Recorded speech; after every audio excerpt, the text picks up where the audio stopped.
Hey guys, What's going welcome. on? I have another episode of Road Break. I have the whole panel together. So, hi Ryan, how we doing? Hello.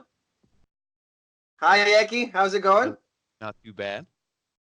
All right, guys. Like in this episode, we're gonna talk about uh, the latest pay-per-view that we're about to see. Is Hell in a Cell. So we have for you one of the things that you guys love the most, it seems, which is the top 10.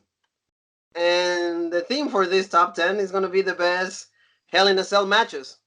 So we're going to be, we've done a few discussions about this and we put this list together. So we're going to start with a memorable mention. And that's going to be, Ryan's going to take us with this match that, like, unfortunately didn't make the countdown, but at least we're going to talk about it, which is, Yes. The honorable mention is at Hell in a Cell 2017, the Usos taking on the New Day. And it that's was a great rivalry. It started as Becky. I was gonna say that's probably the most recent Hell in a Cell match that's actually been good and actually like deserved to be in the cell because it's just like a gimmick now. So every year they're just picking rivalries like, oh, this rivalry's taking place and it's October. I guess we'll put them in the cell, even if they don't deserve it. But this one deserved it, I feel. That's one thing I definitely want to touch on. I want to say right now there's no for me Hell in a Cell the pay-per-view needs to go. Like the prestige of the actual Hell in a Cell itself is no longer existent. When it started out in 96, it was beautiful. Was it 96, 97, 97. 97? 97. 97 bad blood. Bad blood, yeah. Um, it was something new, it was something fresh, and you would see it like once a year. You brought it out for a rivalry to end. It was beautiful. And they did that once a year. They And would bring the it out. rivalry needed to be that meaningful, though. That's what I mean. And you bring it out, and it would be at a certain pay per view. You didn't know what pay per view it would be. They just bring it out. We're gonna finish this at Hell in a In Cell. a cell. Boom. Hell in a Cell. It would be at a pay per view. It was really nice. It would close out a rivalry, and it would be well done. Now you have a freaking pay per view that is called Hell in a Cell, and you have 4 Hell in a Cells during the freaking night. You know, I don't see anything prestigious about the Hell in a Cell anymore. Yes. Now, this match was beautiful. It was well done. It was more of a wrestling match, I want to say, than it was actually a Hell in a Cell because they stayed within the confines of the cell. They didn't really use the cell per se. I want to say that's why it wasn't really on the list.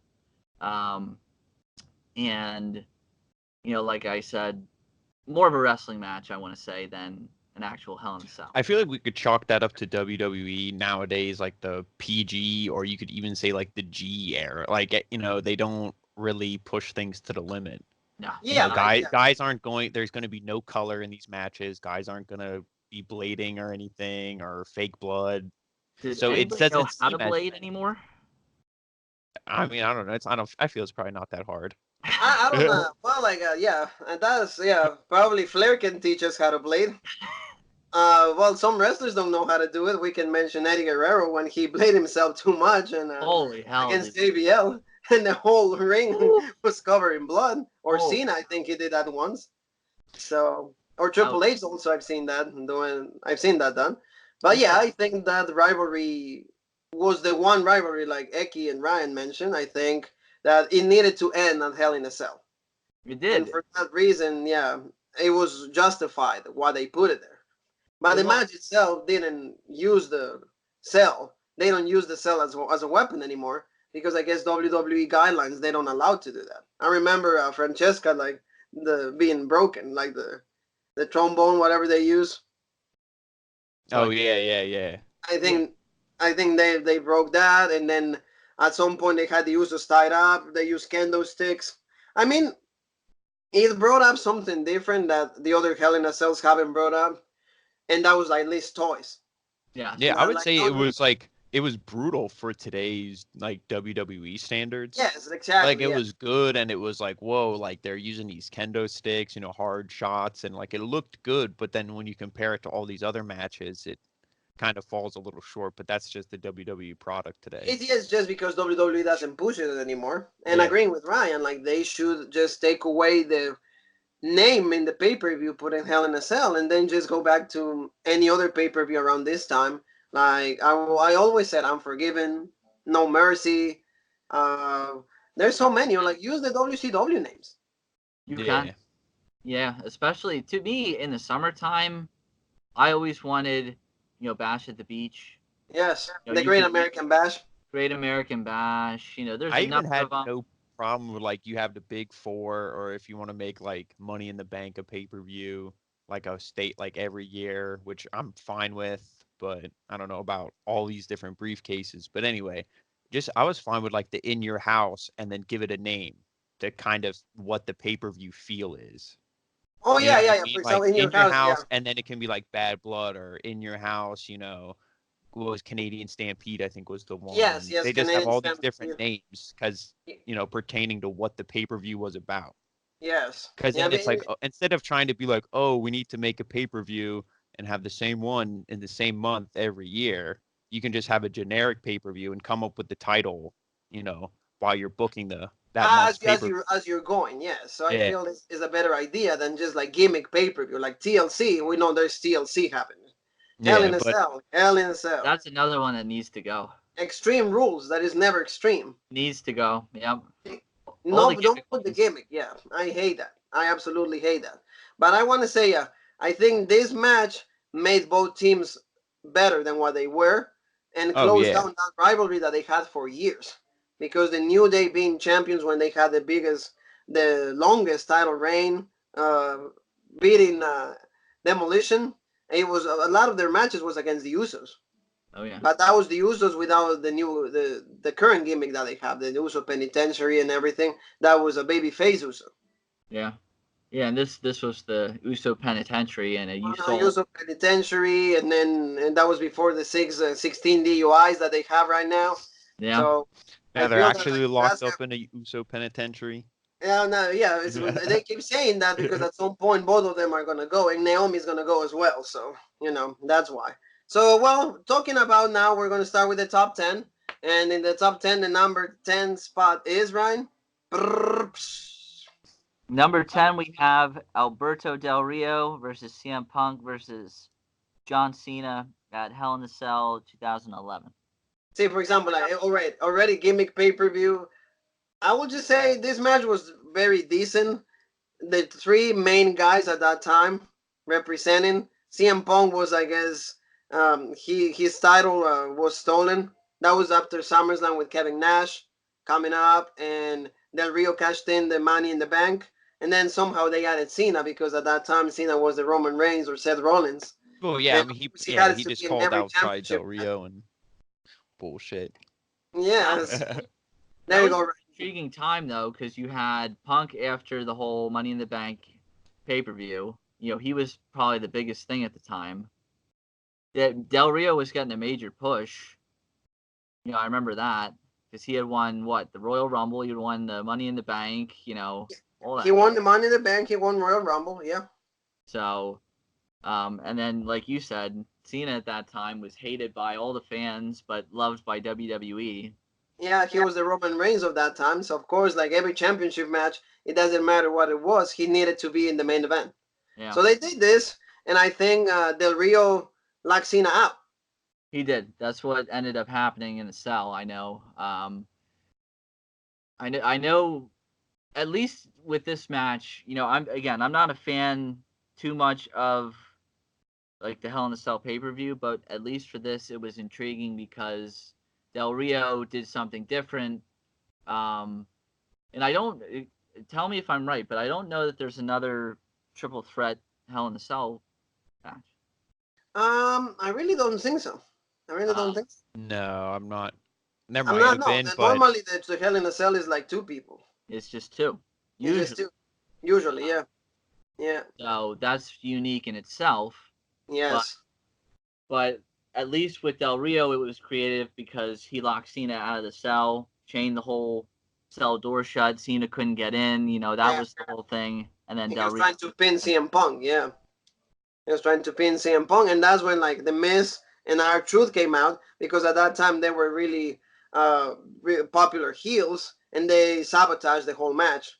And that's when Triple H was playing the storyline to be in the COO of the company. And of course, he came out and he got the officials to just like open the cell, and he got like the pliers, I think it was. They got that open, and the match ends up in no contest. Well, at least you know that there are now 2 Hell in a Cells that ended in no contest. But see, for example, at least this one made sense though. Yeah. Made sense because the whole, I think they broke the whole cell. Yeah. Or like the top of it came off, and then that's how the match ended. And that set up the fuse for SummerSlam, because SummerSlam on I'm sorry, Survivor Series of the Survivor Series of that year was CM Punk against Alberto Del Rio for the championship, and then The Miz and R-Truth went against Cena and The Rock. The Rock. Yeah. The Rock, and that's when The Rock returned for the first time in like I think it was 4 years. And I want 7 years. 7 years. That's what it was. I want people to understand, if anybody does, like people who watch this, please understand that to me is when they actually used R-Truth as a legitimate heel, and he was actually a legitimate person on television, even though it was Lil Jimmy he was talking about. Yeah. Compared to what he does now with the 24/7 title, which I absolutely hate. So. And yep, I think that's when actually they push R-Truth to the moon, because the pay-per-view before that, Eki, is R-Truth against John Cena, Capital Punishment, for the WWE Championship. One of the worst pay-per-views of all time. Ever. And R-Truth almost wins. Yeah. Almost wins. I like that move. Little Jimmy is a great move. Oh yeah, I mean R-Truth, we always said R-Truth is a great wrestler. So. Ron Killings is legit. He was NWA champion, and the NWA championship at that time was Impact. So, yep. And he was K-Quick with the Road Dogg tag team that Ryan absolutely despises, but it was good. For you, it was good. You like Road Dogg. You like sucking Road Dogg's dick for some reason so much. I don't know why, dude. That guy was a terrible wrestler. Well, Brian James, okay, well, we'll have a discussion about that sometime. We'll have a countdown of worst IC champs of all time, and he'll be in the top 3. For me, no, I disagree to that, but anyway. So, like I said, this match gets the number 10 spot just because it was something different, unique, and throughout these latest years, I don't think there's been a match that had at least the caliber of this match just because of their names itself. Have CM Punk. It's funny. Did you notice how we talked about the Hell in the Cell gimmick pay-per-view? Our honorable mention and then number 10 are gimmicks, and then I'm pretty sure every other one is on an actual pay-per-view. Exactly, that's what not I mean. A Hell in the Cell pay-per-view. And then all the other spots are not even like matches that are like current. They're all like from the past, so you can tell that like because of this gimmick pay-per-view, the quality of the match itself and the prestige has gone down dramatically. Way downhill. So Ryan, please tell us number 9 spot. I want to mention too, like these were extremely hard to rank. So for people who watch, please comment and tell us what you think. Oh yeah, once we got past number 10, like 9 through 1, 9 like, through 1 were extremely difficult. So please comment and tell us what your favorites are. So yeah, please. We want all your support. Everything that we do is for you guys, so please comment. We want more comments. Yes. And we mean it when we say that. And we even we were gonna give championships away, and you guys don't comment. So I'm getting tired of this. So anyway, number 9 spot. Number 9, we have Batista versus The Undertaker, Survivor Series 2007. Eki, you wanna take us there? You wanna start us off? Yeah, I mean, this back and forth in this match, Taker tries a chokeslam early and Snake Eyes big boot. I mean, these guys are just beating each other up, brutal. There's a spot in the match where why I ranked it number 9 is because there's some kind of like iffy spots with the ref. Batista gets to the ropes and the ref breaks the count, and to me that took me out of the match. Like, it's supposed to be no DQ. no holds barred. Like the ref should only be there for the 3 count, Yes, and that's yes. it. But he breaks the hold, and I mean it was as good as a Batista Undertaker match could be, I feel. Yeah. Mm. But what do you guys? Well, that's where I mean I know we talked about this before we came on, and I'm wondering was that a fuck up on the ref's part, or like you said before, could Batista was he, were they just doing that so Batista could get to the ropes and continue the match? Could he not figure a way to get out of Hell's Gate? What was that? Yeah, that could have just been like an instinct thing to grab the ropes, and then it was like, this isn't supposed to break the hold, but he's not trying to get out any other way, so I guess we'll But just like, break yeah, the hold. nobody would notice. Nobody would Yeah. notice. And if they Oh, do, they, so they be it. they even said on the commentary, they're like, I think that's, but I Not mean, what are allowed. you gonna do? Make That's them what, get yeah, back in the hold? Like it is what it is. that drives me nuts if a ref does that and doesn't realize like there's no DQ here. You're supposed to continue the freaking match. If it's no holds barred, the guy could break your freaking arm, like light you on fire, and like the match is supposed to continue. But Yeah, I think that this match was really great for what they could do, and that was like the biggest rivalry of that year. Yeah, and Batista and Undertaker, that was huge. They had 3 or 4 matches that year. They like had the there was Last Man Standing on Backlash for the World Championship. They had the match at WrestleMania. They had the cage match uh, on SmackDown, and then Edge cashed in. And seeing this match, Edge make his return, and then he starts a rivalry with the Undertaker. He pretends to be the cameraman. He whacks Taker right away, and he helps Batista retain. And that's what the rivalry with Edge started. But of course, like those two could have really good matches, but very stiff. It was just punches, big moves. It oh wasn't yeah. like there wasn't a lot of like dance here. It wasn't There like was flow what it was. It was just more like punches, big moves, finishers, and done. But for what it was, I think Batista and Taker were both busted open. There was blood, and oh of course, yeah. adding Edge into it, it will add a different factor. And then to be able to start a different rivalry from this match, it was great because it was a rivalry with Edge that started out at the beginning of the year of '07 and pretty much took the whole '08. but Yeah, the yeah, storytelling aspects and stuff were there. There was another point in the match that like kind of with, whether you want to bring in the skill of Batista or the ref or anything into account, there was a tombstone that Undertaker hit on Batista, and the ref, I think he got knocked or something beforehand, and he does one of the slowest. It's like almost as painful as a slow Earl Hebner count. And one, two, and as soon as he hits two, he reaches forward a little bit and touches Batista's shoulder, and then he goes to hit the three, and then Batista like lifts his arm. Almost the ref was like warning him, "Hey, I just hit the two." Like it's like little things like that I pick up, and I'm like, "What?" Because he clearly it wasn't he like reaches and to touch Batista. Yeah, like you said, that's kind of like the stuff that, like, for example, Ryan always mentions that like Kurt Angle was one of the best when it came to the kicking out. Like Kurt Angle will wait till the very last second. Like you Uh could see even the hand like kind of touching the mat, and you will see Angle going like, oh, yeah, the arm would just barely like get over barely, the mat. and I'm not and There's to me, and I'm not even Batista was going to probably never good at. yeah, I'm not gonna blame Batista. To me, like a bad or annoying ref will take me out of the match. A ref you shouldn't notice a ref in a match unless they get like pulled in front of a move and then the heel can cheat to win or something. But like a ref shouldn't be a factor in a match. And then I that was agree kind with you. of Like the ref, yeah. like unless you're Earl Hebner, then you can be a factor in any match.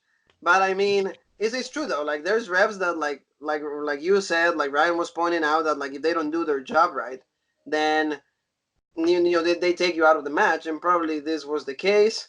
But the ref is supposed to be like another source of communication with Gorilla in Yeah. the Yeah. back with the wrestlers. So I mean, if the ref doesn't know how to communicate with both, that's when like this kind of things can happen. Yeah, but I mean overall, like we said, it was a good match. They beat the hell out of each other and it set up, continued the Edge feud. Yeah, it and was it good. did everything it was supposed to do. And and I will say something that, for example, both of you guys will appreciate is that they use the cage. Yeah. Yes. They beat each other up, and that's what Hell in a Cell is all about. It's supposed to end a story. It's supposed to like be violent, brutal. What is the demon? What is the devil's playground, right? Devil's Playground. So it's That's supposed to why be violent.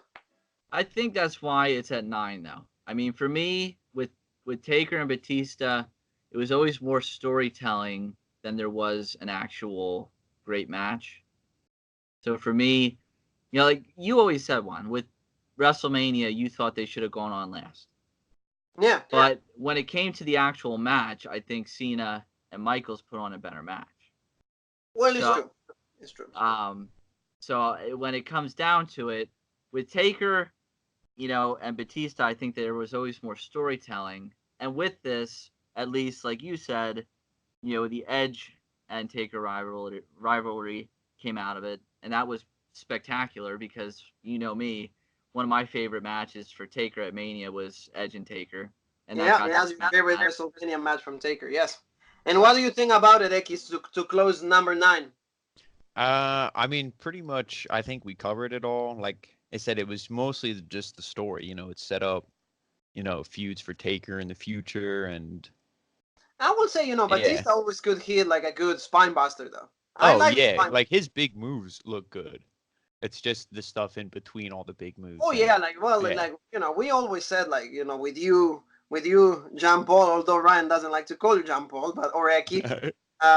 And Ryan, we always said like he was like the punches are not good. He didn't have really great moves, but the spine buster was decent. The spine buster decent. I want to say he did a decent spear. The spear was pretty nice, and the Batista bomb was okay. Yeah, and the Batista bomb was decent, but other than that, I mean, I'm not gonna ever list him on my favorite wrestlers or anything like that. It was more overall of a gimmick for Batista. So anyway, moving along, we're switching gears to number 8. Number 8, we have the 6-man Hell in a Cell at Armageddon 2000. Ryan, you want to start us off, or you want me to? I will go on. Okay. We had Kurt Angle's title reign here, and for me, second title defense, right? I believe so. He won it at first No one Mercy. is Taker. Yeah, because he won it at No Mercy. He beat The Rock. And I love that. That's, to me, Kurt Angle's title reign was fantastic. And I don't think he gets a lot of credit for when he did have hair. But he was a great heel at that time. He got on everybody's nerves. And, this title reign was legit to me. I enjoyed this title reign. Everybody wanted him to lose the belt. And, when it came to it, going into this match, everybody legit wanted him to lose it and thought he would. There's 6 men in this match. How the hell is he going to win this? You had Angle as the champion. You had Triple H in this match. You had Austin, Rock. You had Taker. And then you had Rikishi. So, to me, the only man in this match, that I find, in today's world that you wouldn't think would win was Rikishi, because Rikishi, when I think of Rikishi, I think of him dancing with Too Cool. I don't think of him as a champion or anything. Yeah. Face. But I guess back then, yeah. Back then, at that time, he was supposed to be a legit badass, and was he was heel Rikishi at that time. He was heel Rikishi. To me, they were what? They were supposed to be making him like, he was supposed to be making him kind of like a Yokozuna-ish type heel. Samoan Dynasty-ish. Yes. But, when it came down to the match, I think Eck made a very good statement when we came on beforehand when we were talking about this.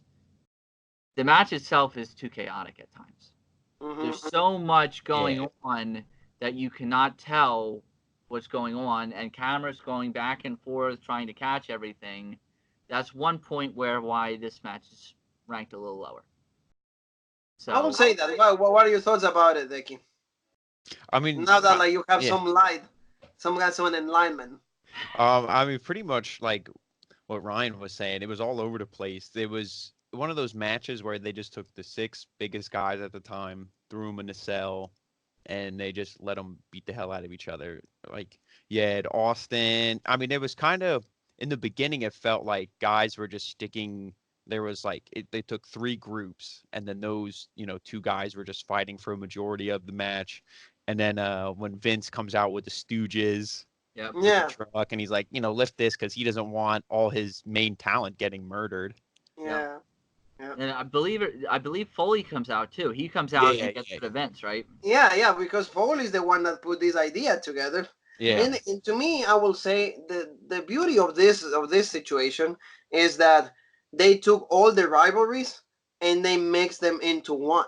Yeah. yeah, Because see, for example, like Austin was feuding with Rikishi at No Mercy, and then he was feuding with The Rock, in Survivor Series, and boom, they're all together in this Armageddon thing.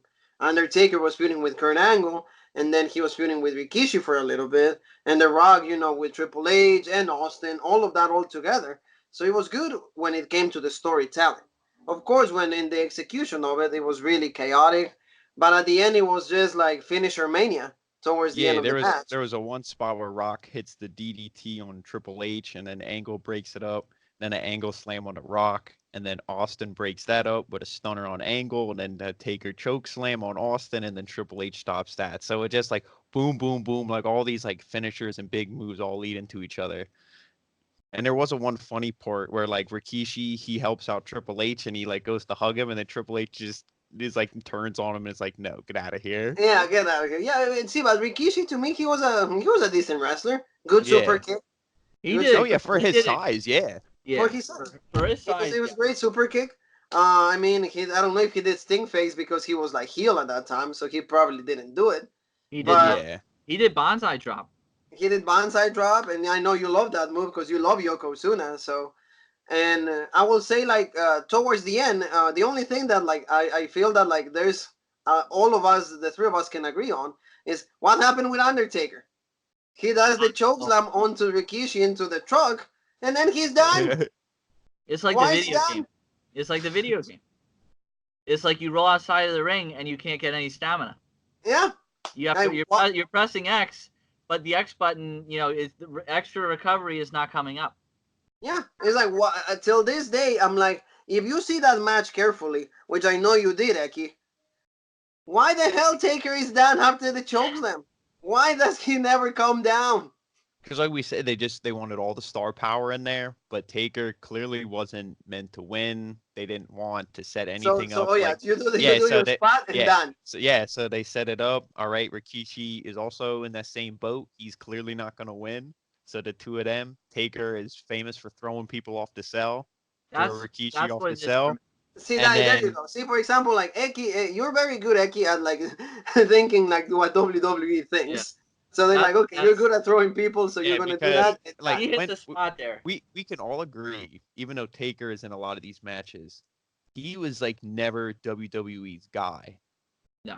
Like he was Oh, the no. champion, like a consistent guy, and their best creation and all that. But they were never like, oh, you're gonna be the guy like a Rock or an Austin or even how Angle was for a little bit. Triple H. That's why like those two guys were kind of just forgotten about then at the end, and then those were the four top guys then that were doing the battle at the end. There's even like when it comes to that, there's even like a promo that he cuts. And he comes out not even wearing, the attire, the wrestling attire, and he comes out in regular clothes. And he said, Vince always put me in charge to deal with the failures. Giants, like really awful wrestlers, and I was the dog right there because I had to take care of them so the others could like be the stars of the show. Yeah, he had to always get them big giants who couldn't wrestle over. Yeah, he got Giant Which was Gonzalez. He's speaking the truth there. Yeah, Giant Gonzalez, Bundy, Bundy, at that time, Kamala. Kama, it's not Tatanka. What's the one, Ryan? Help me out here. Survivor Series 92. I said Kamala. Kamala, yeah, there you go. Kamala, yeah. He always got the awful, like, Great Khali later on in his career. Yokozuna. Yokozuna, yeah. Because So Yokozuna, when he faced Yokozuna, he was getting bigger, man. I mean, I know towards the end of Yokozuna's career with WWE, he was close to 600 pounds. People didn't want he to get in the was ring with so him. huge. So yeah, I feel that like Taker always had to deal with all those. Oh, like I wouldn't Yeah, put Yokozuna in that category though.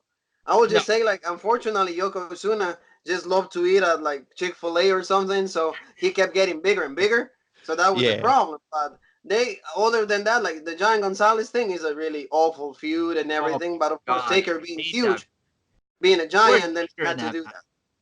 So But yeah, so anyway, then after guys, that, this match, it pretty much like you got the Austin Rock stare down at the end. You know, they're doing battle. The stunners countered into a spine buster. Triple H stops people's elbow. Rock throws out Triple H. And then Angle comes back. He gets a rock bottom. Austin breaks that up. Stunner on the Rock. Triple H and Austin are Neckbreaker. fighting and duking it out. And then Angle, he just sneaks over and steals the win. Yeah. Retains. Because Triple H hits a neck breaker on Austin, I think, and you just have Angle with the hand on Yeah, the he's Rock. like barely but on him. Yeah, and for example, like this is something that all three of us can talk about. This ending is very similar to Adam Cole and Johnny Gargano, the last one in Toronto. Okay, yeah. For example, right? Aki, like you put a yeah. hand, is in they will say it's instinct, right? Oh Uh, yeah.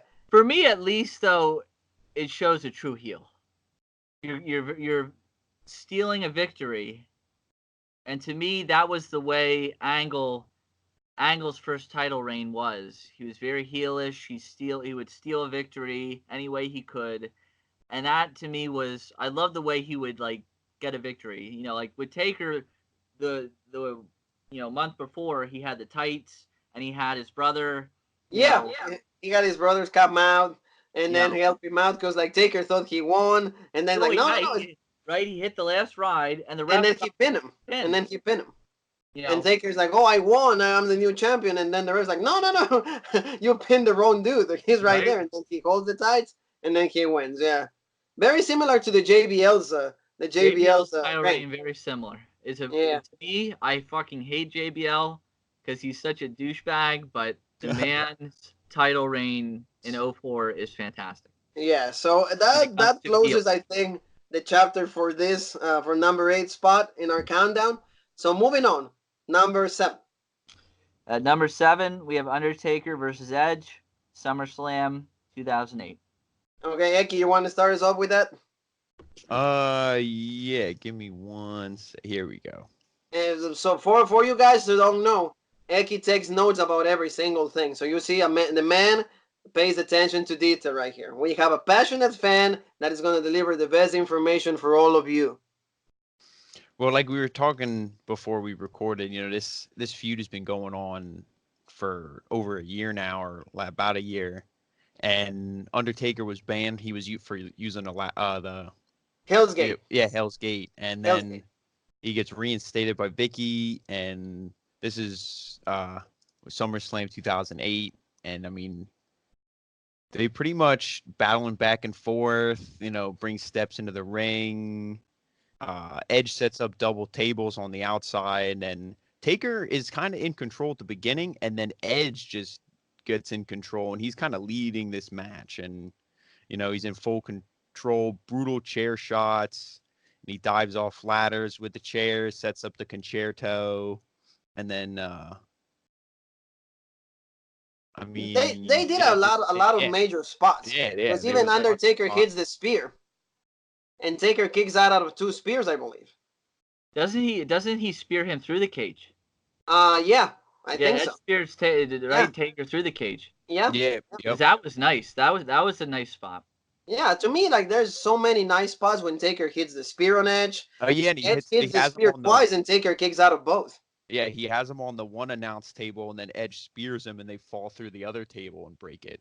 Yes, They're on like and the and like you American said, like Edge does concerto on Taker, so it was really nice. So and even like Taker does the chokeslam from the top of the ladder, and then he throws him onto those 2 tables.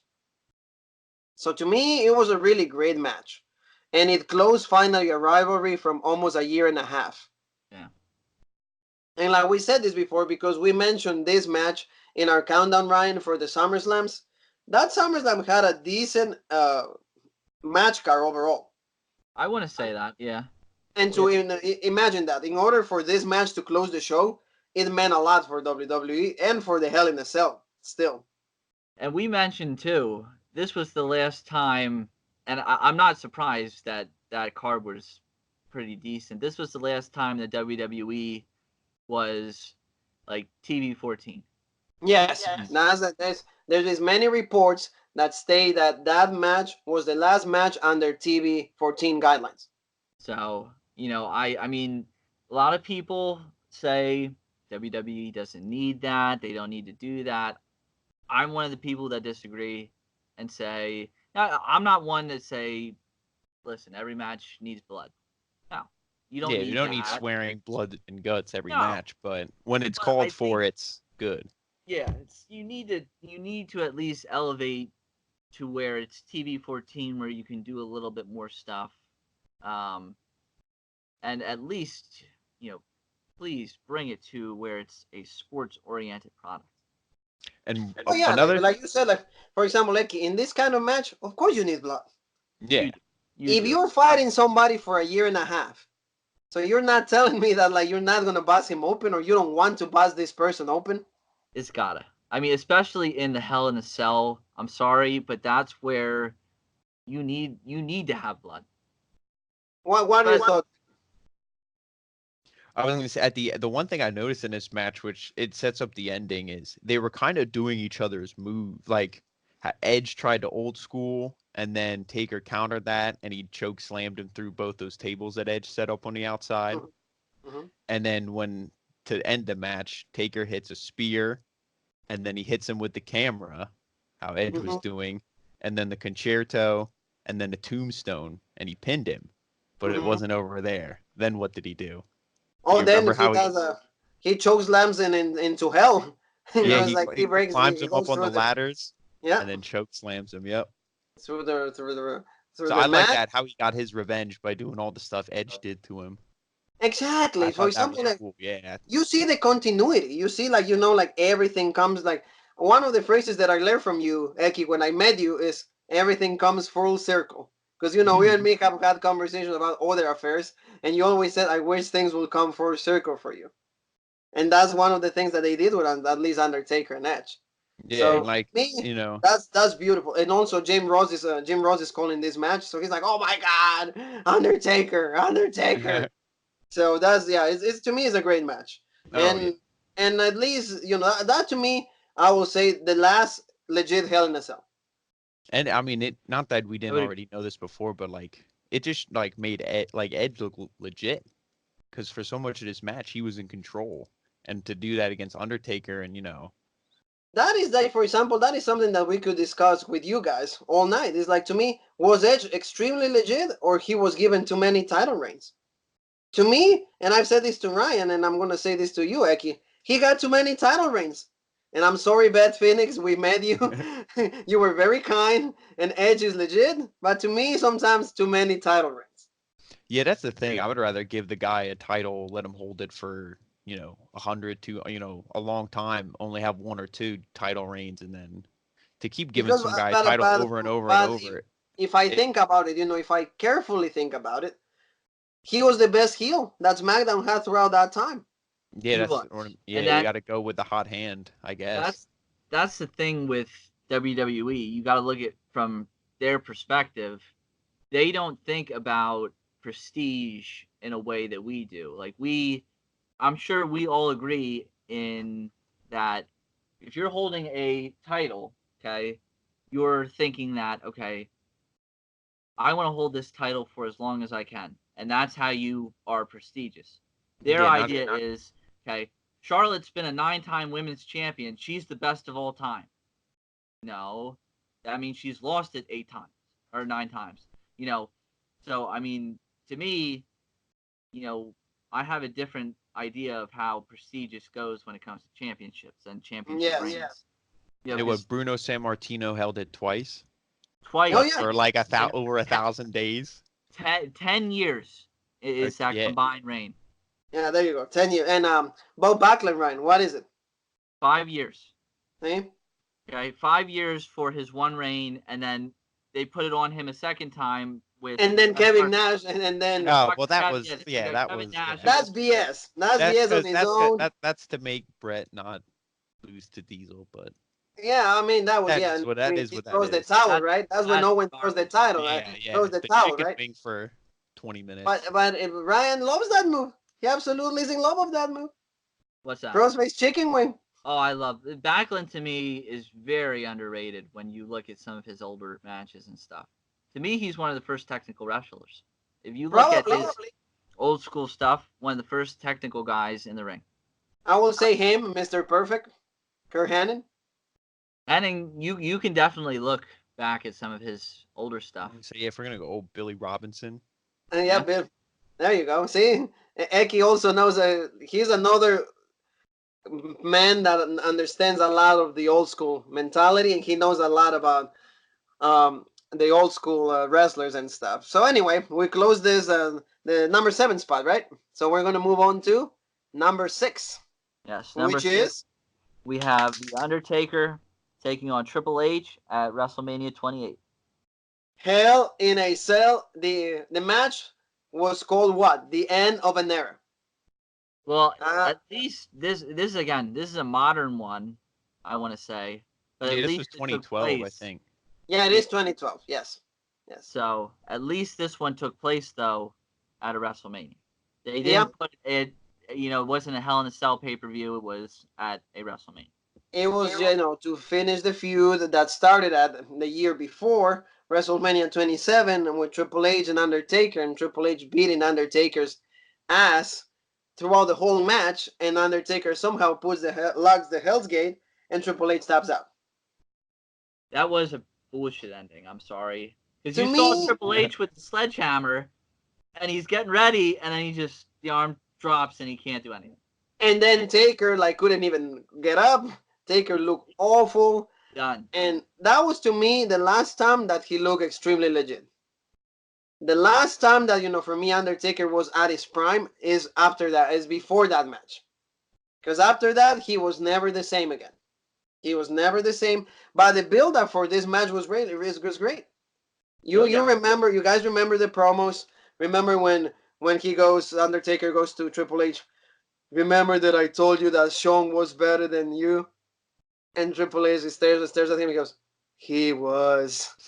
So and you see Shawn's face going yeah. And then Triple H really, dude? So the build up. And to me, I'm a big Metallica fan. You know this, Eki. We used to listen to Metallica. The fact that they put the Memory Remains into the whole storyline made it. That was badass. The promo, so we said, the video packages and all that is almost as good as is just as good as the match. Well, to me, I will go ahead and say it's all hype. Yeah. The video packages are so legit. The match is bullshit. The match is crap. I mean, but out of the match, there's a beautiful sequence that we all three of us know about, and is the switch in music onto the pedigree. And Michael Cole, one of I will say at that time he did call the match really great. The streak's over, and we all oh my god, it's over. And Shawn Michaels' reaction when he kicks out. Oh yeah, that to me is probably one of the biggest pops of all time when he does kick out. Yes. So to me, that whole those, let's say 3-4 minutes is just beauty on itself. No doubt, and that's why this does make the list, because yes, with story, with build up, and then with that incredible moment, no doubt you have an iconic moment there. Plus, with at the end, all three of them on stage together, stuff like that. It's beautiful. Oh yeah, it was a good moment. Now, what do you think about the placement of that match on the card, though? That was, I think, in the middle, right? That's towards the beginning of the middle. Yeah, it was in the middle. Really, yeah. Well, that whole WrestleMania was built up around The Rock and John Cena, the first time ever. That's where they screwed up.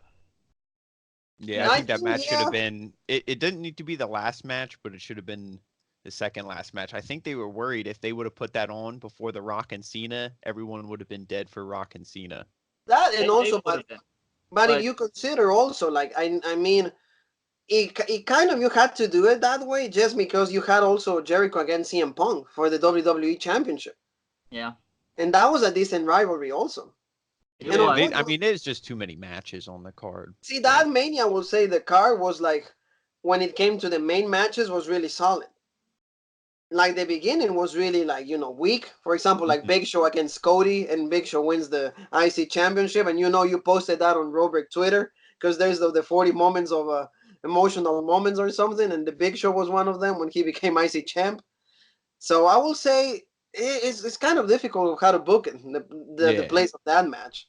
But I to like me, the I guess you one. needed that in the middle just to get the crowd really hot. And then Yeah. you gotta let him rest for a little bit, and then you have the Rock and Cena. Because I remember watching that Mania, I fell asleep for the main event. Well, Yeah, I'm sorry, but The Rock and Cena did not have any chemistry in the ring, and I knew they wouldn't. You know, I'm sorry. You have The Rock come back after so many years. He's not going to be able to do anything. Yeah, and Cena was never like a general, a ring general. yep. We've said about this many times, Ryan, in the show that he was never good at carrying people. His best matches were when people carried him. Like Styles, some AJ Styles, Brock stuff like that. Lesnar, at the beginning. I will say that. Yeah. Who else? Well, so some of them, some of the people that he fought, they were really good. Edge, for example, Edge was very good at it. So I will say like this match to me means a lot because that's the like kind of like the last time that Taker looked again. Like the whole storyline was really good, but like we said Yeah. before we went on, it should have been really great if they would have ended right there Yeah, because that was 20-0. yeah. If you think about it, guys, 20-0, it should have been done. Yep. I They all should have. I mean, Triple H, for whatever selfish reasons or the purpose of getting people over, I would have been fine if he continued to wrestle, but Taker coming back, yeah. This end of an era, but it really wasn't. Oh well, yeah. If they would have keep it like you said, the word that you use, sacred, Hmm. that would have been good. But of course, in WWE, nothing is sacred. I no. remember Flair retiring after 3 months. He went to TNA. He's already fighting every single show. So for that reason, I will say it just deserves the sixth spot. But when it comes to the match, great, great match. There it is. Yeah, Funko Pop. This the thing that telling carried you. the match, I would say, is just all Look, their Eki. all their Look, Eki. emotion. There he is. Ada. 20-0. I agree with you. And then I don't know. I don't know if it was him or Vince, but the streak is done and bullshit. Yeah, they should have never ended. But that will be another episode that we do, guys.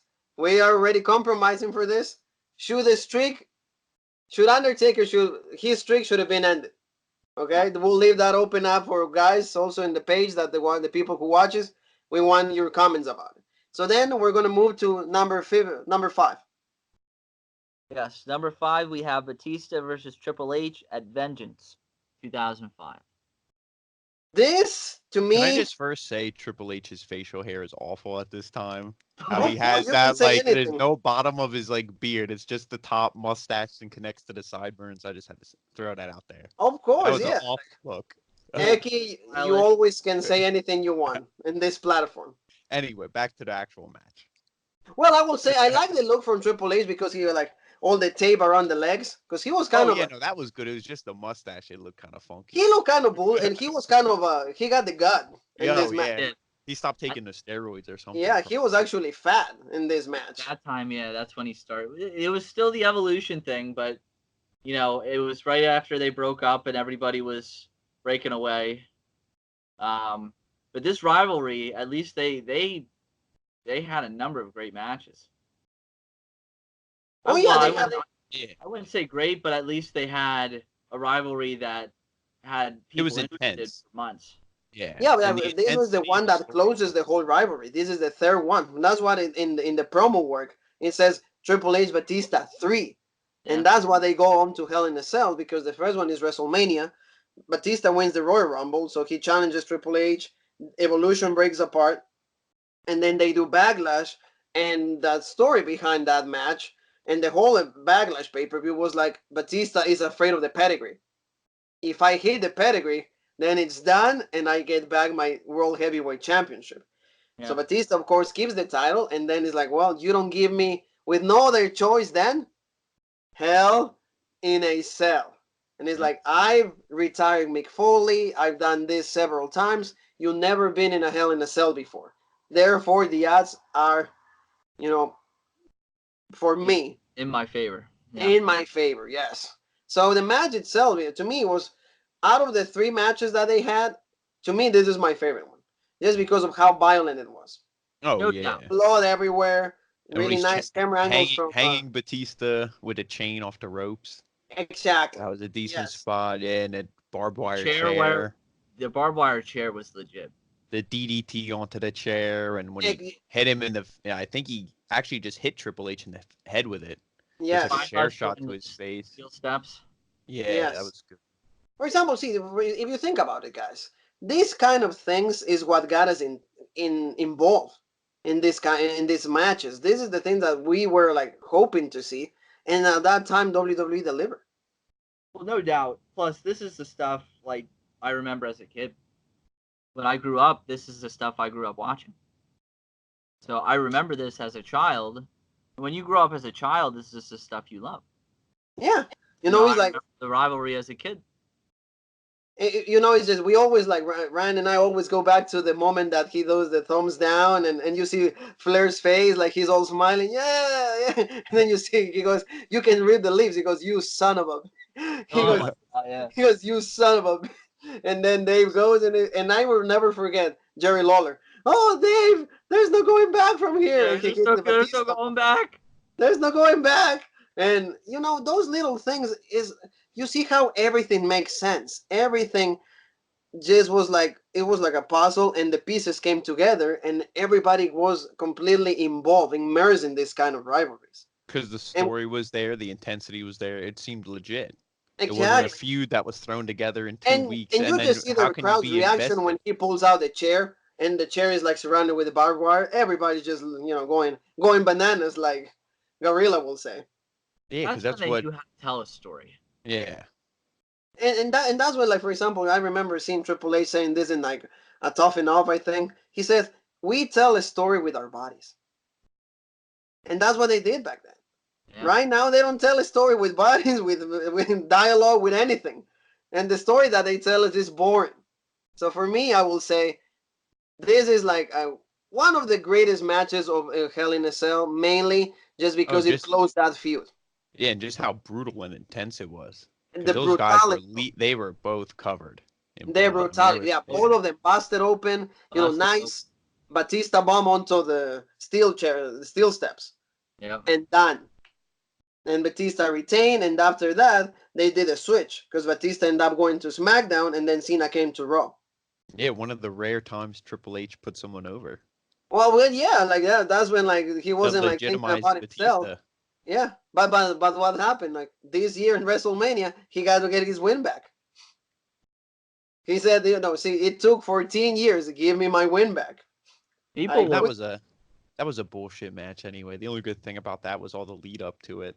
Yeah, But I it think was we all just knew that going into it. oh my god, yes. people were fucking killing him there. Oh my god, those But yeah, we can tell you, Eki, the people watching that. There was this guy, Ryan. Tell us through. For all the people there. Robrick family, for all the We fans. were there at Mania, sitting there, and the people in the crowd were screaming at Triple H and Batista. The one guy there was hammering Batista so much. I thought you had superpowers. Okay? You're part of the Guardians of the Galaxy. I thought you had superpowers. And then, all these people in the like right in front of us. You guys suck. You guys are boring. And then right away, I like literally when all of them paused for like 1 second, I'm like, what the fuck do you expect? They're fucking old. And all of them just turned and looked at me and started laughing. It was I a mean, it's beautiful true moment. though. It was. The match, It was the like match there's should have never silence. happened. Yeah, there's silence. For some reason there's silence, and then Ryan happens to say that line, and then everybody stops, understands what he just said, and everybody you see like a whole part of the crowd just laughing. Because like they're fucking old, and he's like, and everybody's like, yeah, they're old. He's like, because everybody's like, do something else. This is boring. I went into that match with no expectations whatsoever because Batista had been out of wrestling for a while. When he came back before, he was bullshit with the Daniel Bryan feud and everything, and you know, like, and Triple H is fucking old. I want him to retire.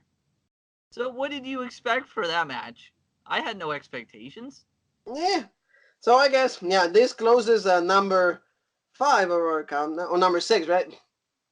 This No, 5. is 5. number 5. Yeah, I always lose track for some reason. So No. sorry, Robert family. I'm sorry. But see, at least we're delivering a great conversation. And I'm really happy to see this is our panel right here. So I'm very happy to see everybody together this time. So number 4, right? Yes, we were at number 4. It's Cactus Jack versus Triple H. No Way Out. 2000. Okay, Mr. Eki, you're a big fan of Mick Foley, so walk us through.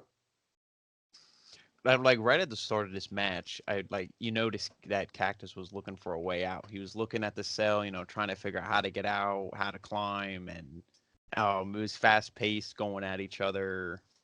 And there was one spot where Triple H throws the stairs into Cactus's face, and it is like this. I mean, he launches these things, and then they keep fighting, break the wall, fight to the outside, and it was everything you'd expect from these two. And I like the one part where Cactus goes over and he's like throws the guy out, and there's the timekeeper bell and all that, and then he pulls out Barbie, the barbed wire 2x4. Yeah. And then I think Triple H is on the cell at that point, and then he's trying to climb up, and then I think that's when he gets knocked off the side of the cage through the table. And that's like one thing I noticed I mean, JR, he obviously has his favorite phrases, but I feel in a lot of these Hell in a Cell matches, he kind of uses this like, oh, he's broken in half, and he kept like repeating that line, and I was like, just because he said it before in the other line, it like lost a little bit of his flair after the first, after 90 and the King of the Ring. Because Yeah. I mean, like, you can't recreate a spot that's as brutal as that one. Yeah, But I I mean, will yeah, agree to that. And but Ryan, I'm what do you think about this match? Well, for me, I want to at least talk about the build up to it. no, yeah, this goes Because, along like the last one. The story into it yeah, is what made the story match. with this match, I mean, you had Triple H with Stephanie McMahon Helmsley, and you had the Helmsley McMahon regime, right? Mm-hmm. And, Triple H had said, I will do whatever it takes to get you the hell out of here. Make you retire, whatever. You name the stipulation. And that's when, Foley said, all right, you and me, Hell in a Cell. I will never forget that.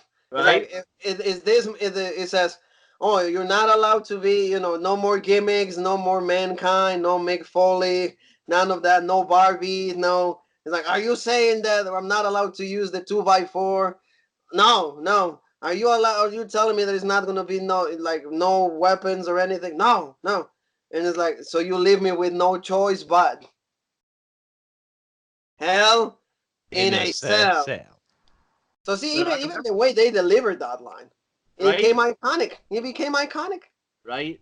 Yeah, you build up the cell. They make it legit. They make it Exactly. where That's like what I this love. is gonna end. Yeah.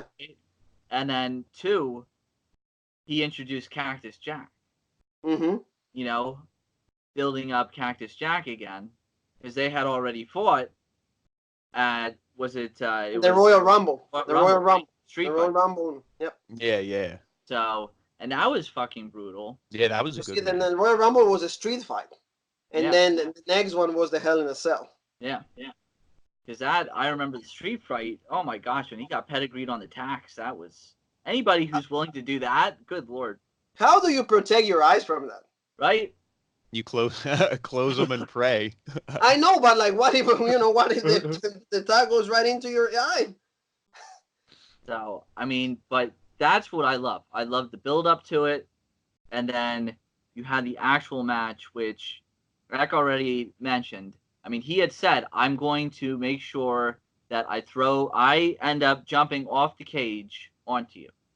He wanted to do that, so he was finding a way out where Triple H had padlocked the door to make sure he couldn't get him out of the cage. Mm-hmm. So, and then Triple H had thrown the stairs at the cage towards him. He moved, and that's where that made an entranceway to get out. He Yeah, threw yeah. Triple H out. He's out of the cage, and then they started brawling. And I love the spot too where he lit the 2x4 on fire on top. Oh of the yeah, cage. Oh yeah. and that leads to the ending of the match because he does the back Oh my body God, drop. when the back body when drop, the cage again. and then boom, and of that- course Foley has to pull up like a major spot. But that too, that I like too because that looks even more devastating sometimes too because it makes such a dent in the ring. Oh Mhm. yeah, I think they want to make that spot look more devastating at times because it makes such a dent in the ring. oh yeah. I love, And you know the impact. You boom. and two, I love Triple H's reaction too because you see Triple H, he's freaking out because I think he thinks he killed him. He He's does a dead. really Yeah. good reaction, but when he climbs back down and Foley starts moving again, you can see he's like, "Fuck!" He says that. He goes, "Fuck!" He's like what do I gotta do? Yeah, like, and the what whole do time gotta I do? noticed like Stephanie's on the outside and she's eyes are wide open and she's screaming and she's like, "Get him, kill him!" And Yeah. then She's going finally, like he crazy. has to pedigree him to win the match. Yes. Um, See, and that's to me, Ryan. You know this, and Eck. I love when the match is finished and they're done with a finisher. yeah. See, the match was not over with the back body drop. It was ended with the pedigree, one finisher and done. But at least, I mean, that made him look so legit.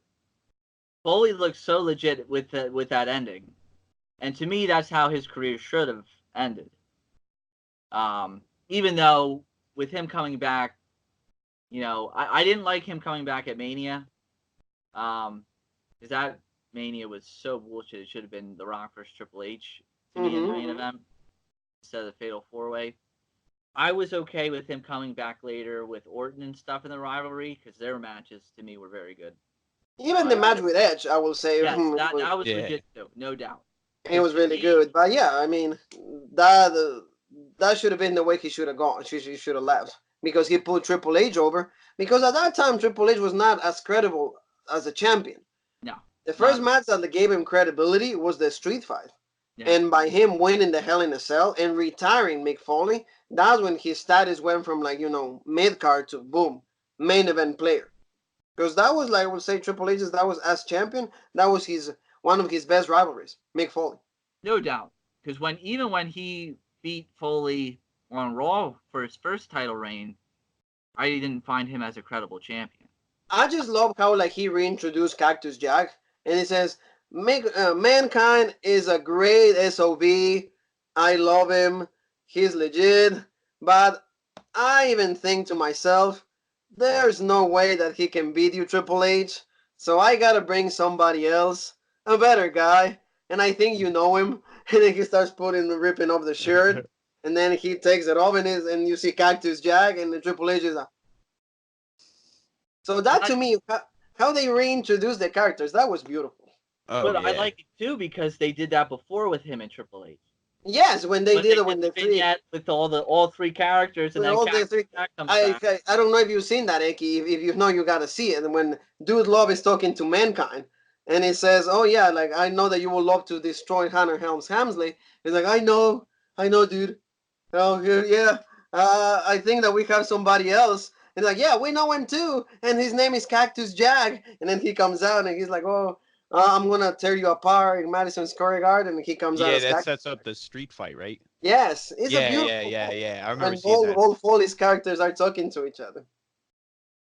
So I feel that this match, once again, it was legit. It was to me one of the best matches of that year 2000. And just the spots, how the match ended, again, brutality all over the place. Both of them busted open, and at the end, Mick Foley is retired. Great Hell in a Cell. Absolutely. Great Hell in a Cell. And this takes us to number 3, Yeah. which is Brock Lesnar versus The Undertaker, No Mercy 2002. this rivalry was really legit. Undertaker against Brock Lesnar. That was like pretty much like the biggest feud of that year, I will say. I would agree Brock, with Brock Lesnar becomes the champion at SummerSlam, beating The Rock, and then his first main contender was The Undertaker. They had a match in Unforgiven, and the match ended up in no disqualification because Brock Lesnar got disqualified, and then just Taker threw him out of like everywhere, stairs. They even like he threw him onto the it's not the Titantron, but it's like where they have the promotion of the pay-per-view right before Gorilla. He throws him onto there, so that kept like the rivalry going, and even more when they added the when he broke his arm. Well, he took a propane tank and did it. Yeah, Right? It he's was right Taker is against like having a match with Matt Hardy. yeah. Is a brawl, right? Is Mhm. that is counts for anywhere, I think. And they're outside there somewhere in the facility, and It's like a they grab backstage area. is a backstage, yeah. And he grabs a propane tank, and they break his arm. So yeah, I mean that to me I enjoyed so much because they had the whole stipulation with that with like I don't I didn't understand it, at times because Paul Heyman and Lesnar were trying to outlaw the cast. Yeah, it's like they were trying to not let Taker use the cat, the It's no holds not let him barred. to use. Why Yeah, is why is a cast going to be outlawed? yes, But at least then when they were teasing it at the actual pay-per-view and he had the cast on, he's like, you have to put you have to give me something for the pain. So, you know, throughout, they're giving you at least showing you that he's going to be in pain, he's going to be in constant pain, stuff like that. So, and throughout the entire match, you know, blood everywhere, especially Taker. oh yeah, I don't know. Lesnar, I don't know that was Lesnar busted open? he is busted open somewhat. Yeah, Oh, and even Yeah, you Paul got to Heyman think got busted open. how much I of that know, I blood know on Lesnar. Lesnar is Taker's. Yeah, because Lesnar and Heyman, I know, get busted open because I know Heyman gets pulled in by the tie and gets like raked against the cage, and he's busted open, and he like Taker ties his tie to the cage, so And then he just like he lays brings there. him. Yeah, but then Taker gets bladed like crazy, and he's oh my god, That was a blood fest. That's oh, one of the matches that actually you see blood all over the ring. it's And insane. they used the whole cage, and he used choke slam. There was a lot of really good spots and a really great rivalry because before even that match they have the biker chain. Yeah, And yeah, they have the biker chain when Taker was supposed to win the championship, and again Vince McMahon helps him out. So it was really great. And then to see how Undertaker put over Brock Lesnar. I was just yeah, gonna say, yeah, to bloody the Undertaker like that, and then he wins. It's like Lesnar's that if he wasn't legitimate, he was after that. Yeah, exactly. That will say like if people didn't think that Brock Lesnar was somebody legit after that match, I think everybody could agree that Brock Lesnar was legit and he was the man. I you think for me, after that match, he became the man. you look back then, I mean, that was their guy, that Vince was running with Lesnar as the man. He was Hmm. supposed to be the next guy. Hmm. Unfortunately, he didn't like, the whole touring and everything. And I know from reading his book that he got addicted to alcohol and painkillers. Hmm. So that ended his whole stint with the WWE. I will say what do you think, Eki? I think when he wins the WWE Championship from The Rock, people didn't think of him as legit. Why? Because they knew that The Rock was gonna go away. Yeah, So it's like they just got to put the title on him. yeah, they're But when just he like, beats Undertaker, yeah, you it's kind think of he like could the be a biggest test. transitional. Yeah, Yes. like how long's he gonna hold it? But then if you're gonna, make him lose to or make him beat the Undertaker, then it's like, oh, this guy is legit. He's their And man, he's like you here said. to Yeah, stay. He's here to stay. And or then the so fact we that thought. Taker put him over is like that Taker saw something in him. Hmm. Well, there's only one thing I'll disagree there. and it's because I remember at SummerSlam, people were cheering so much for Lesnar. Okay, so people definitely wanted a change. Do you Okay, think that's because they knew The Rock was leaving and they're like, "You're betraying I us"? will go Blah with blah that blah. answer.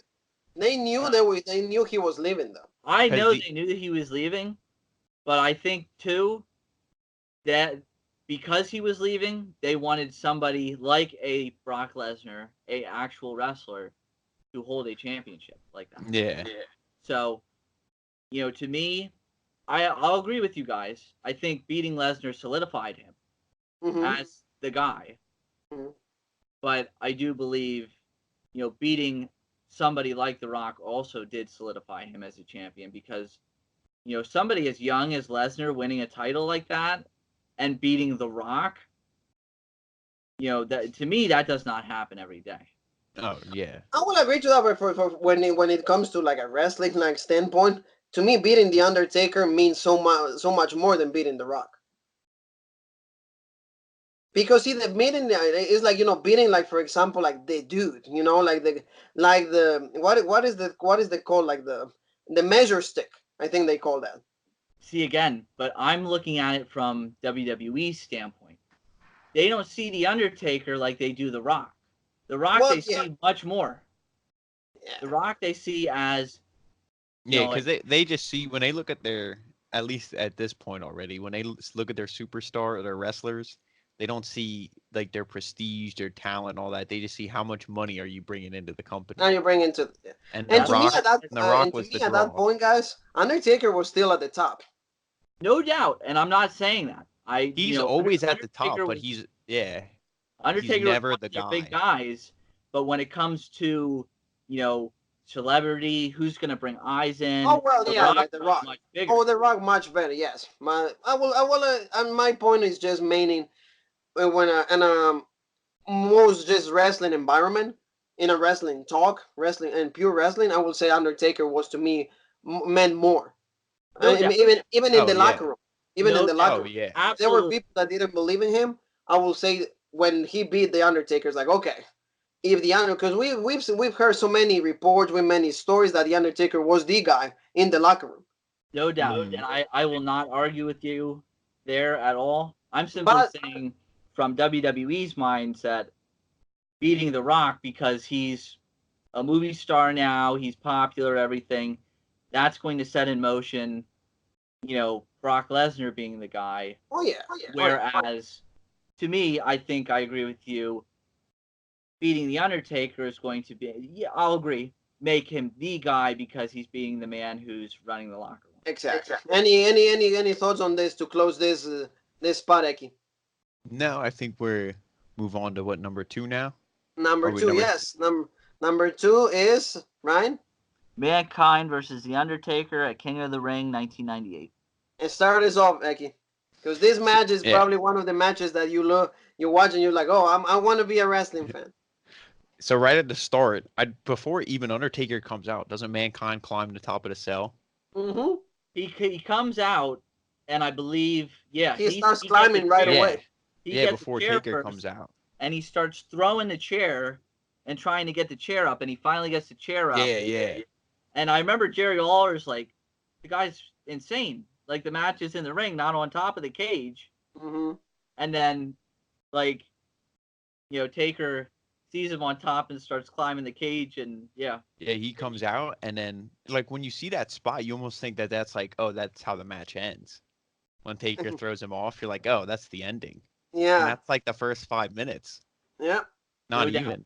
And you know who gave that idea, guys? It was Terry It was a Funk. Terry Funk, Yeah. yeah. It was Well, Terry Funk. yeah, he comes as soon as Foley hits. Terry comes out, man. He's checking on him, and Well, And like you know Funk the why even announcing. he's probably back? Is because he says I mess him up. I told him to do this crap. Because Yeah, I like remember Foley saying, "What do we do to top, the first Hell in a Cell?" And he's like, "Why don't you start from the top on the top of the cell? yeah, and the one. Funk didn't say jump off of it. He Yeah, just said Start start from the top." stop. He didn't say go off of it. And I Yeah. remember in the Foley interview, he's like, when he said he got to the top, he was like, I was terrified because I didn't think it'd be that high up. yeah, And then six he or started to 16. regret this decision. Yeah. So Eki, there you go. Take us through. But then, like, the one thing I noticed, because I want to know how many people knew about this spot. Because Find out. everybody comes out. You had all these like EMT hospital, doctors, whatever. Vince comes out, and to me, this isn't a work. They're all like, it's legit concern. They're like, is this guy dead?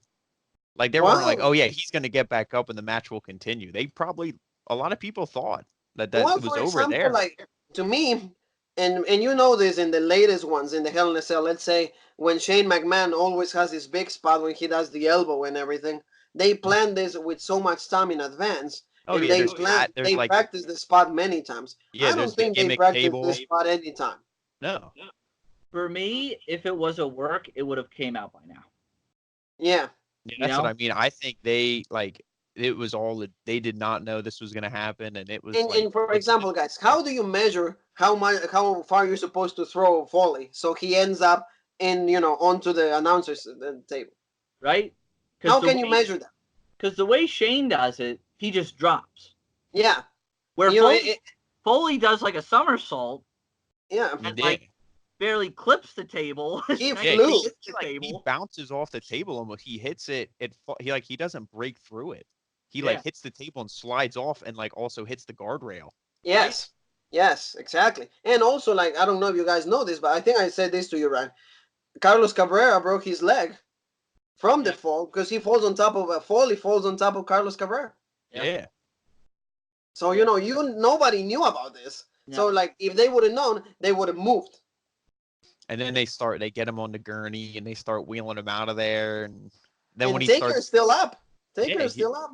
One of the greatest shots. I love one of the greatest shots for me of the whole entire match because I love like Jerry Lawler and Jim Ross are discussing it and they keep rolling the footage of him falling and flying off the cage, and then all of a sudden you see a picture of Foley sitting up and getting up and walking towards the cage again, holding his shoulder, and like you hear Ross and like Jerry Lawler like flipping out, like what the hell is he doing? that's what I How mean. the hell Like is the whole thing that like it couldn't have been a work, and that's why I feel like it's so much better. Like this match ranked so high, even though there wasn't really a lot going on besides the huge major spots, but it was all legit. yeah? Like It, yeah, it's they weren't because like, to me, guys, this moment is just it's so iconic that yeah, when this you is a think once about in a wrestling, lifetime. Oh yeah. Yeah, it's just so like it's just so iconic. Like I said again, it's so like I want to say is everybody that knows wrestling knows about this moment, It's oh and memorable. even yeah, people who don't know about it, they just remember this moment. Yeah, it's so memorable. Like when you think of Hell in a Cell, you think of this match. Yes, yeah. For and example, then like how did I approach Ryan? Because I remember Ryan when we met.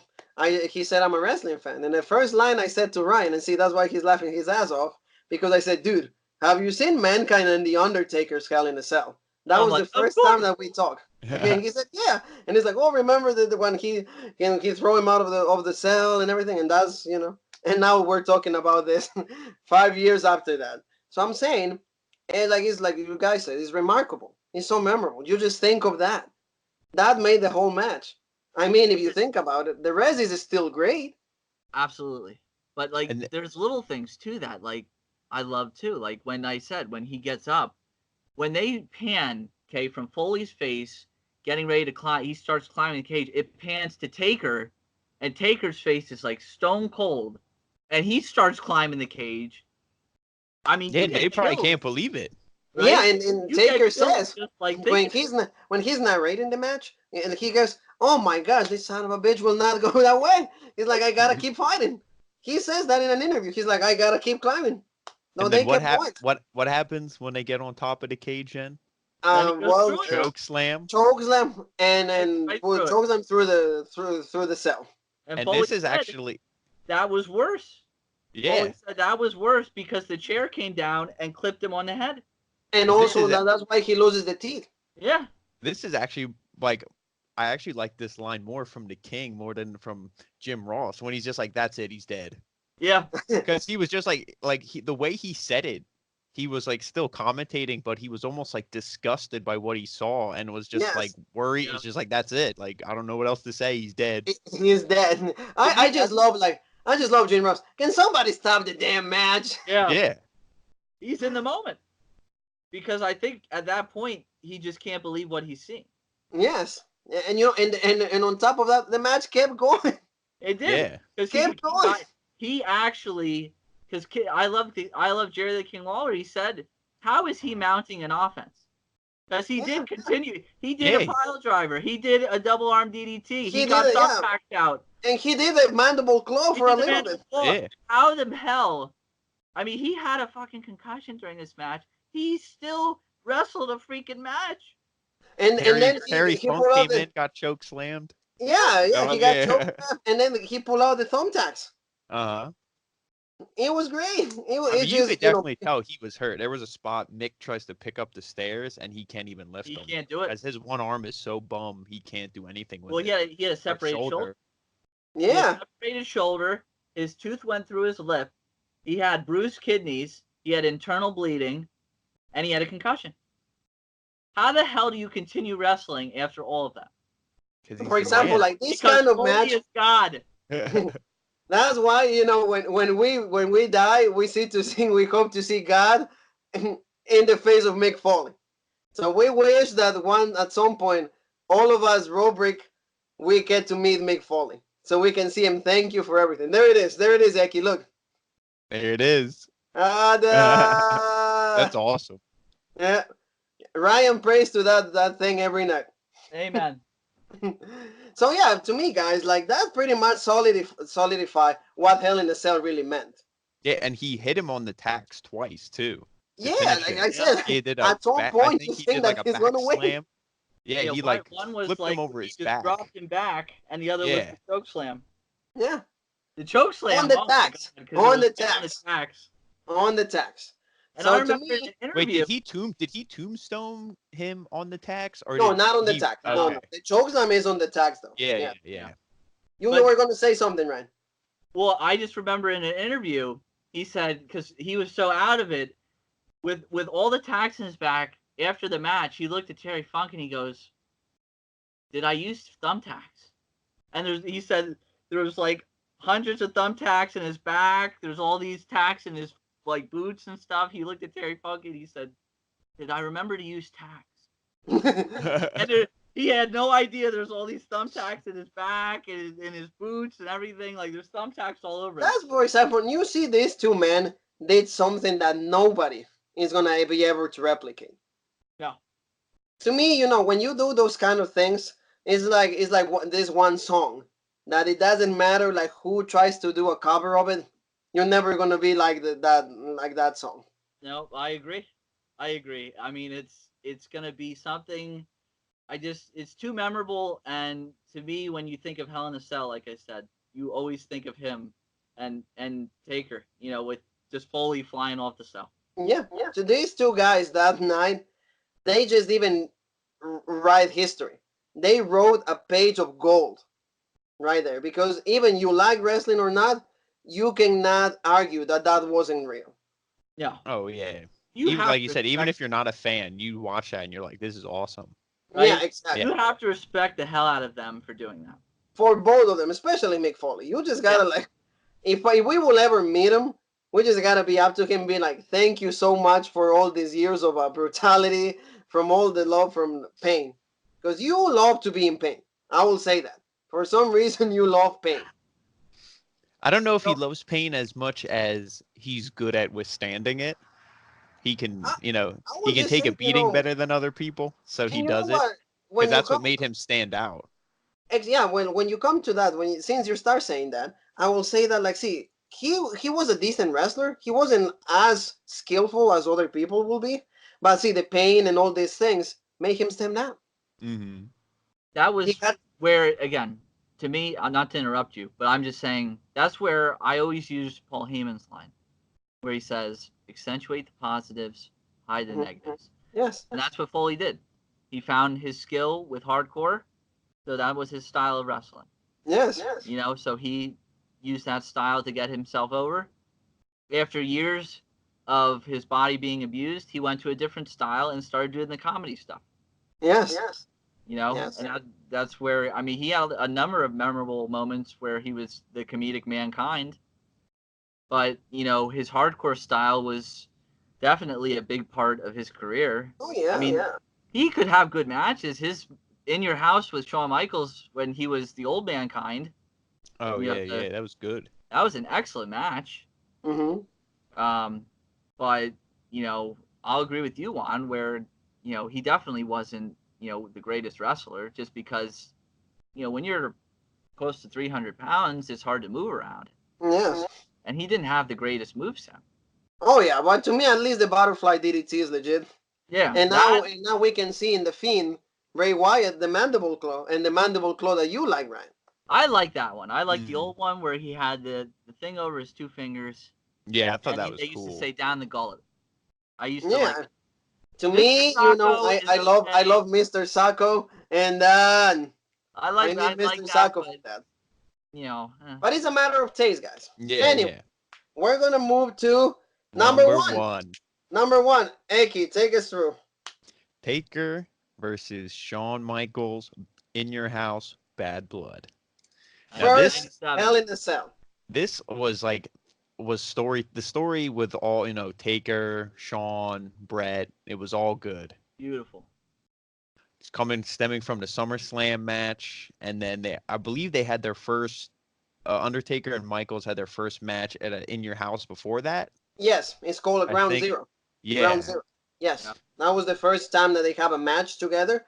And I've seen the match. It's a little crappy. It ends up in like no DQ. But see, that set up the feud for the Hell in the Cell. And yeah, they brought up the idea of this demonic structure and the Devil's Playground, and both of them are gonna settle their differences inside Hell in a Cell. And it's like, oh, we've seen cages before. We have cage matches all the time. What do? We just we just close the cage.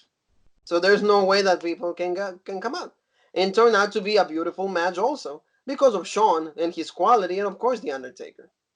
yeah.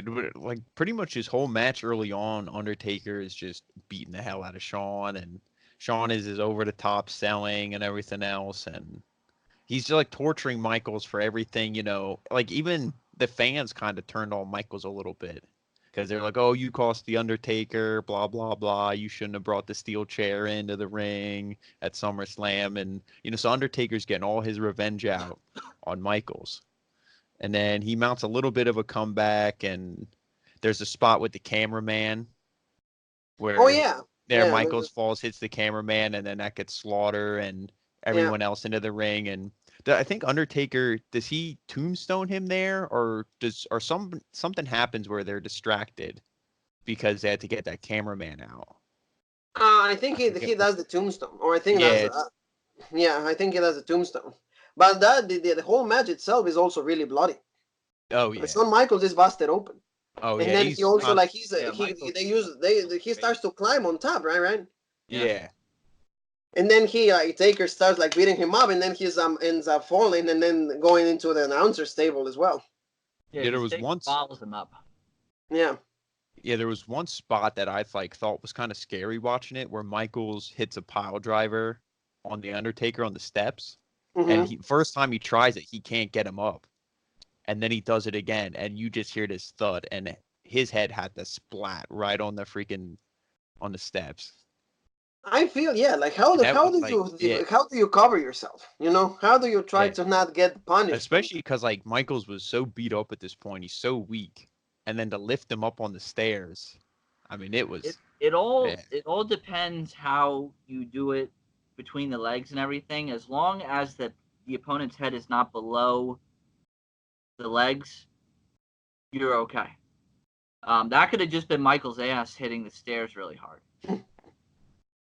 That definitely couldn't have been that might not have been Taker's head. It just might have been yeah, Michael's, you know, trying to slam hard down on the stairs. So yeah, it all depends, but it- it's all. I remember what you're talking about though. That's a really nice spot because it does look devastating. oh yeah. yes. Uh, If you don't believe like what Ryan is saying, as Stone Cold when Owen Hart broke his neck. but that's what I'm talking about. His head was just below, because he says, the way he describes it, he says, my head was just below his ass. That's how he describes it. And then he said, when he drops me, all I heard, he said, was a loud bing. That's how it sounded, like a loud gong in his head. And then he said, I couldn't feel anything from the neck down. He said, so, and he said, I did the shittiest roll up I ever, like, in the history of wrestling. And in the match, because Earl Hebner came over to me, what's going on, no idea. He said but, for me, because that's why they outlaw pile drivers now in WWE, but because it is a very dangerous move to do. If you don't do it right, then it can really hurt you. Yeah, unfortunately. The last time that they did a pile driver in WWE, it was CM Punk against John Cena for the #1 contender for WrestleMania 29, and supposedly I guess both of them got fined for doing that move, because CM Punk did a pile driver on John Cena. But I see in New Japan is allowed. I've seen it. I've seen them do it. For me, it should be allowed. I'm sorry, but the only pile driver that is allowed is the Tombstone pile driver. And that's it is a much different move, obviously. To me, it's a little bit safer. But yeah, especially with Taker, how Taker does it, Yeah. The head is always like in between the legs, and and then the only thing that is actually banging the mat is the knees. Yeah. That's all it is. So. But that spot when I was talking earlier, when they took the cameraman out, that's when Michaels used that to escape, and then they climbed the cell. Yes. That was the whole setup for the cameraman guy getting attacked.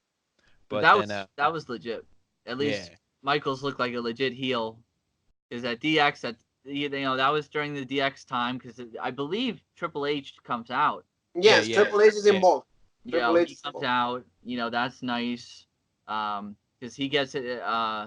I believe he gets involved trying to take out Taker at that time, but then Taker does get advantage again, because that's when Michaels goes off the cell into the table.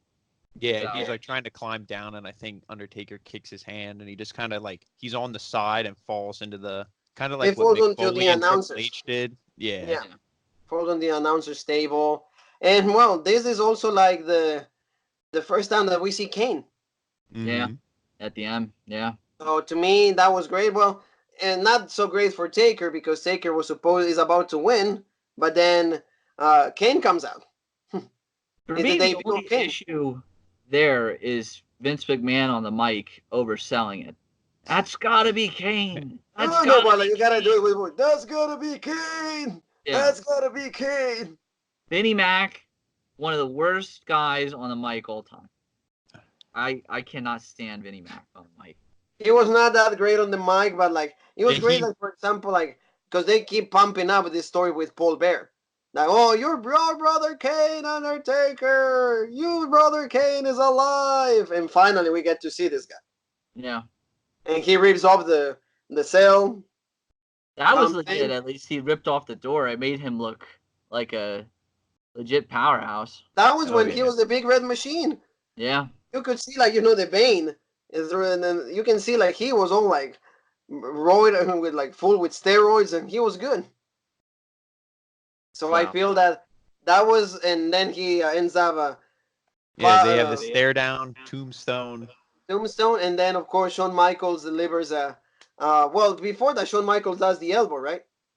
Oh yeah, that was earlier. Take us to that line that, like, according to you, is a complete like burial to Macho Man Randy Savage, which I can agree to that. And now that you say that, it pisses me off that Jim Ross said that.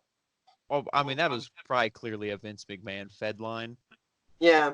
And to combat WCW, because Michaels hits an elbow, and then JR says that's the best elbow ever dropped in WWE, or something like that, or WWF, something along those lines. Like, that's the best elbow drop in the game, in the business, and it's it's like a clear shot. It's like the little things like that you don't pick up when you're watching it, as a kid or whatever, but seeing it now, it's like you notice that stuff.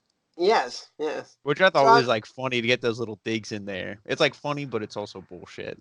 Oh yeah, it's kind of funny because you're pointing out, you keep poking the wound right there, because I'm pretty sure that like he was really upset at Randy, never came back. And then the controversy with Randy and Stephanie. Oh yeah, that will be, yeah, that's another thing that like we gotta talk about in the show. That will be like That's their fault. They never brought him back. it Mhm. is I don't know what happened. To Because me, they take, not to go too off topic, but they take all these guys and they put them on the announce team. Like Perfect could still go. They put him on the announce team in like '96, I think that was. I think it was, yeah, a little earlier than that, but yeah, But yeah, and then 95, 94. they put Macho on the announce team. Yeah, These guys want to wrestle. They don't yeah, want to announce. yeah. So of course they're gonna jump ship. Well, also then supposedly like when there's rumors that when they found out that when Vince found out that Randy did that to Stephanie, then that when he was like, you gotta go. Well, It's yeah. done. It's done. And it was done because he never came back. And when actually they were trying to prepare his return, unfortunately he passed away. Because like the first time that he was featured in a game was when they did WWE Superstars for PlayStation 3, and he actually did a lot of promos for that. Mm. So I think that, like, for example, what they do now with the WWE 2K, what they did with Goldberg, what they did with the Ultimate Warrior, with Sting, with Angle, they kind of were trying to do with Macho Man, bring him back to promote the game and everything. And unfortunately, he passed away. But to me, going back to the topic, this is number one because it was the first time that they had the Hell in a Cell. That, and I mean, look at everything it's set up. So Michaels wins, and then I assume this is what earns him the number one contenders spot to go against Bret Hart at Survivor Series. Then, I or think. how does that? Well, Isn't that I the think next pay per is it view? is Shawn Michaels champion at that time? No, he's a European Yeah, champion. he's European champion. Okay, so yeah, that sets the feud. Yes, So then that the sets up the screw job, and then it Yep. sets up the match for Taker and Kane. Like Yeah. it was like we said, the first Hell in a Cell, but it also, it ended feuds, started feuds, everything And else. see, for example, that's the beauty of a nice, well done Hell in a Cell. The implications of it, you have it from the past and going into the future as well. Because see, like the match with Undertaker and Kane actually took place months after at WrestleMania. Because remember Taker going, "I will never fight my own flesh and blood," and Mhm. then that took to the match at the Royal Rumble and the casket match, and that's when Taker comes back and he goes, "Mother and Father, forgive me because I really have to fight my own brother Kane." So And to me, yeah, go ahead. I was gonna say, and that was, I want to say, very important too, because that's when Shawn gets injured and he goes out, and Yeah, that sets a whole lot of stuff up for the near future. Because that match, to me, this whole rivalry is huge because you wouldn't have WrestleMania 25 if it wasn't for that, Oh yeah, yeah. time without this. yeah. To me, also like what sets up the WrestleMania 25 is how good the moment that they had in the Royal Rumble 07 when Oh, they're yeah. the final two. Yeah. And everybody's just cheering them on, and then they start doing finisher after finisher. Because Shawn goes elbow, switch and music, Taker does the choke slam, and at the end, Taker ends up flipping him over, and he wins the Royal Rumble. But to me, again, like you said, like they revisit this feud because they knew it was good, Yeah. and they had so many, like they had so much story to tell from the past, and they immersed it into the future. So, any closing thoughts, guys? No, I think we're good. I'd like to hear what everyone else has to think, though, if they agree with the order. I'm sure they will agree with all the matches being on the list, but the order, that's up to debate because they're Yeah, all what so about good, you, Ryan? especially these last 3 or 4. That's what I want to hear from the people. I think X right. I think they'll agree with what's on the list, but I think a lot of people will be arguing about the order that we put them in. Well, like I said, guys, everybody that is watching, please comment. Please subscribe to the channel. We have the channel on YouTube. We have the channel on Facebook. We are promoting on Twitter. We're going to be soon promoting on Instagram. Please help us out. Let us know what you guys want us to talk about. There's better things coming for Road Break. For all of you guys, there's going to be more videos, more interaction with you guys. The Road Break universe is coming when we're going to do gaming also. I tried once for the ones that love soccer. The ones that don't love soccer don't even watch that. It's fine. You No, guys you are can good. watch it and give us the views. That's fine. At least we'll watch it. At least comment on it. I'm talking complaining Spanish on that. I'm sorry.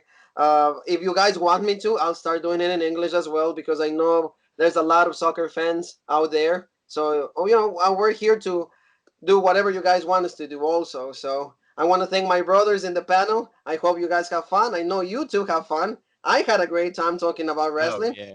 And Always. next time we talk about, we will be developing more topics. And once again, we'll see each other soon. All of you guys. Bye.